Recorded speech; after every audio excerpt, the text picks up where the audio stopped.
Ustaz, bolehkah mengucapkan niat ketika mau sholat atau wudhu seperti nawaitu? Ini sudah pernah saya jelaskan teman-teman sekalian. Kalau kita kembali kepada hadis Nabi SAW, maka belum pernah ada pengucapan lafadz.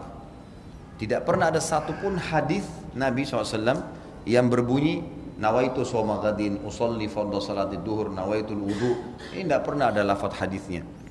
Dari mana ini? Ini dari teman-teman kita yang menisbatkan diri kepada madhab Syafi'iyah di Mesir, tepatnya di Al-Azhar. Disusunlah, mereka mengatakan niat itu harus ya supaya orang itu tidak lupa dan jelas dia ucapkan dengan lisannya. Lalu disusunlah niat-niat itu. Kalau mau sholat, sholli fardhu salatid duhur, nawaitu shoma ghadin untuk puasa, nawaitul wudu'a dan seterusnya. Ini semua disusun. Mereka pun mengatakan dalam buku-buku mereka, ini adalah niat pelengkap, bukan niat asas.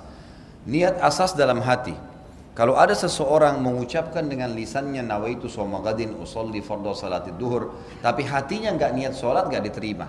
Tapi kalau ada orang niat dalam hatinya memang mau sholat duhur dan dia lupa ucapkan usolli fardhu salatid duhur, diterima sholatnya karena asas niat adalah hati. Ini pendapat yang menisbatkan diri kepada Syafi'iyah, adanya niat dengan lisan tapi itu pelengkap, bukan itu asas. Bukan itu asas gitu kan. Kalau jumhur ulama, Imam Ahmad, Imam Malik, Imam Abu Hanifah mengatakan tidak ada niat kecuali dalam hati. Seperti contoh, Bapak Ibu tadi mau sholat isya, begitu iqamah kita berdiri di shaf. Bukankah dalam hati kita sudah niat mau sholat isya? Kan tidak mungkin sholat maghrib, nggak mungkin sholat subuh, nggak mungkin.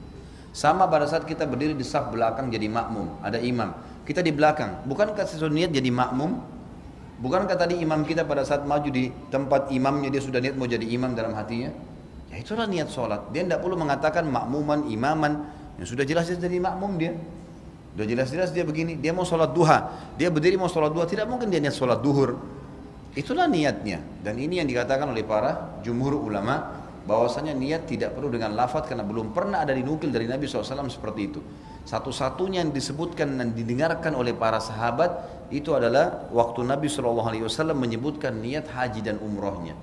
Itu pun ada sebagian ulama yang mengatakan itu bukan niatnya, itu termasuk dalam talbiyahnya. Tapi beliau mengatakan labbaik Allahumma umratan. Ya Allah, aku niat aku menjawab panggilan umrahmu. Labbaik Allahumma hajjan, ya Allah saya jawab panggilan hajimu, gitu kan. Jadi Allahu alam, yang saya melihat pribadi, saya melihat dari apa yang telah dituliskan para ulama ini, kita kembali kepada jumhur ulama yang mengatakan tidak ada lafadz niat, karena dalam pemahaman pun ini bukan dari Imam Syafi'i ya, dari pengikut Imam Syafi'i yang datang setelahnya ya.